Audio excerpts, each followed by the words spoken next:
कभी सोचा है कि ये जो दुनिया हमें अपनी आंखों से दिखती है, क्या वही असली सच्चाई है या इसके पीछे कुछ और है? नमस्कार। चलिए, आज हम अद्वैत वेदांत की दुनिया में चलते हैं। एक ऐसा दर्शन, एक ऐसी फिलॉसफी जो कहती है कि हो सकता है हम एक बहुत बड़ी पिक्चर का सिर्फ एक छोटा सा हिस्सा ही देख पा रहे हों। तो इस फिलॉसफी की सबसे बड़ी उलझन से शुरू करते हैं। अगर सब कुछ एक है तो फिर ये मैं और तुम का झगड़ा क्यों है? हमारे आसपास इतना अलगाव, इतना कॉन्फ्लिक्ट, इतना भेदभाव क्यों महसूस होता है? अब इस पहेली को सुलझाने के लिए अद्वैत वेदांत एक बहुत ही पावरफुल आइडिया सामने रखता है। और ये आइडिया एक बहुत ही फेमस वाक्य, एक सेंटेंस में छिपा हुआ है। और वो सेंटेंस है ब्रह्म सत्यम जगत मिथ्या। अब इसको सुनते ही पहला थॉट यही आता है कि अच्छा, इसका मतलब दुनिया झूठी है, एक इल्यूजन है। लेकिन जरा रुकिए, इसका असली मतलब मिथ्या शब्द को समझने में है, और ये हमारी सोच से कहीं ज्यादा गहरा है। तो मिथ्या का मतलब आखिर है क्या? देखिए, अद्वैत वेदांत मिथ्या को नकली या फेक नहीं कहता। इसका मतलब है टेम्परेरी या किसी और चीज पर निर्भर। मतलब एक ऐसी सच्चाई जो तब तक ही सच है जब तक उससे गहरी सच्चाई सामने ना आ जाए। जब वो गहरी सच्चाई सामने आती है तो पहली वाली अधूरी लगने लगती है। इसको समझने के लिए एक शानदार एग्जाम्पल है, एक शॉल का। चलिए इसकी जर्नी देखते हैं। पहले स्टेप में हमें क्या दिखता है? एक शॉल। ये हमारी पहली सच्चाई है। फिर थोड़ा गहराई में जाते हैं तो पता चलता है, अरे ये तो बस धागे हैं। तो अब धागे गहरी सच्चाई बन गई। और गहराई में जाओ तो पता चलता है कि धागे तो बस कपास यानी कॉटन है। और साइंस के हिसाब से देखें तो कॉटन क्या है? एटम्स का कॉम्बिनेशन। लेकिन अद्वैत कहता है कि इन सब का सोर्स, अल्टीमेट रियलिटी, ब्रह्म यानी कॉन्शियसनेस है। तो देखिए, हर स्टेप पर पिछली सच्चाई गलत नहीं हुई, बस अधूरी हो गई। शॉल की सच्चाई धागे के सामने और धागे की सच्चाई कॉटन के सामने बस एक ऊपरी परत बनकर रह गई। यही है मिथ्या। तो सवाल ये उठता है कि अगर शॉल, धागा, कपास सब कुछ आखिर में एक ही चीज है, एक ही परम वास्तविकता यानी ब्रह्म, तो इस ब्रह्म का नेचर क्या है? इसका स्वभाव कैसा है? ये आखिर है क्या चीज? वेदांत इसके लिए एक खूबसूरत शब्द देता है, सच्चिदानंद। यानी ब्रह्म की तीन खासियतें हैं।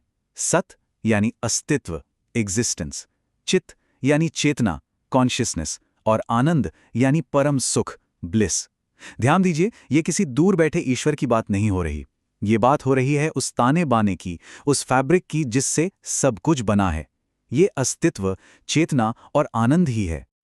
और सबसे कमाल की बात जानते हैं क्या है? ये सिर्फ कोई किताबी ज्ञान नहीं है। ये एक ऐसा अनुभव है जो हम सब रोज करते हैं, बस शायद उस पे गौर नहीं करते। जैसे सत यानी अस्तित्व। ये मैं हूं वाली फीलिंग, ये तो हमेशा रहती है, चाहे कुछ भी बदल जाए।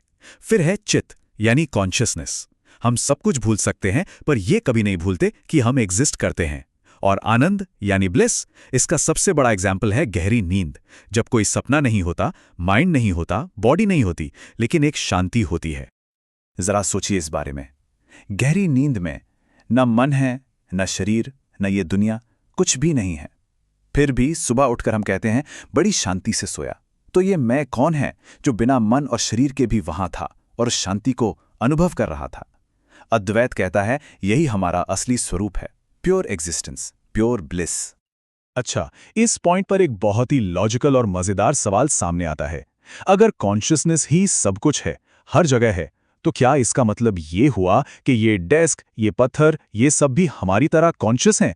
क्या इन्हें भी अपने होने का एहसास है? ये एक ऐसी कंफ्यूजन है जिसमें अक्सर लोग फंस जाते हैं, लेकिन अद्वैत का जवाब इस पर बहुत ही सरल और लॉजिकल है। इस अंतर को समझाने के लिए अद्वैत एक खास टर्म का इस्तेमाल करता है, और वो है अप्रकटित चैतन्य। अप्रकटित चैतन्य यानी अनमैनिफेस्टेड कॉन्शियसनेस। मतलब आइडिया यह है कि कॉन्शियसनेस तो हर जगह है, लेकिन उसको एक्सप्रेस होने के लिए, प्रकट होने के लिए एक मीडियम की जरूरत होती है, जैसे एक मन। इसको आसान भाषा में समझें तो कॉन्शियसनेस बिजली की तरह है। बिजली तार में हमेशा होती है, लेकिन रोशनी देने के लिए उसे एक बल्ब की जरूरत पड़ती है, राइट? हमारा मन वही बल्ब है। तो इस टेबल से ये चीज और क्लियर हो जाती है। एक पत्थर में कॉन्शियसनेस अनमैनिफेस्टेड है क्योंकि उसके पास कोई मीडियम नहीं है, कोई बल्ब नहीं है। एक पौधे में ये थोड़ी सी मैनिफेस्ट होती है क्योंकि उसमें बेसिक सेंसेशंस हैं, और एक इंसान में एक विकसित मन की वजह से ये पूरी तरह मैनिफेस्ट हो जाती है। बिल्कुल वैसे ही जैसे एक हीरा और एक साधारण पत्थर है, तो दोनों जमीन का ही हिस्सा, लेकिन सिर्फ हीरा ही रोशनी को इतनी खूबसूरती से रिफ्लेक्ट कर पाता है। सारा खेल मीडियम का है। अच्छा, अब तक जो भी हमने बात की, ये सब सुनने में तो बहुत अच्छा लगता है, बहुत फिलॉसफिकल है। लेकिन असली सवाल तो ये है कि इसका डेली लाइफ में क्या काम? हमारी रोजमर्रा की जिंदगी में जहां झगड़े हैं, टेंशन है, चैलेंजेस हैं, वहां ये फिलॉसफी हमारी मदद कैसे कर सकती है? इसका जवाब है 2 लेवल्स पर एक साथ जीने में। अद्वैत कहता है कि रियलिटी के 2 स्तर हैं। एक है पारमार्थिक, यानी अल्टीमेट रियलिटी। इस लेवल पर सब कुछ एक है, एक ही कॉन्शियसनेस है, ये एहसास का लेवल है। और दूसरा है व्यवहारिक, यानी ट्रांजैक्शनल रियलिटी। ये हमारी डे टू डे लाइफ है, जहां चीजें अलग हैं, लोग अलग हैं। ये एक्शन का लेवल है। दोनों को एक साथ लेकर चलना है। और इसको जीने का गोल्डन रूल है, भाव में अद्वैत, क्रिया में कभी नहीं। मतलब आप अंदर से ये फील कर सकते हैं कि आप और आग एक ही एनर्जी से बने हों, लेकिन इसका मतलब ये बिल्कुल नहीं है कि आप आग में हाथ डाल देंगे।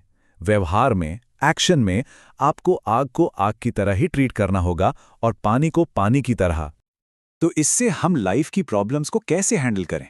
जैसे मान लीजिए किसी ने इंसल्ट कर दी, तो अद्वैत कहता है, रुको और पूछो, ये इंसल्ट आखिर हो किसकी रही है?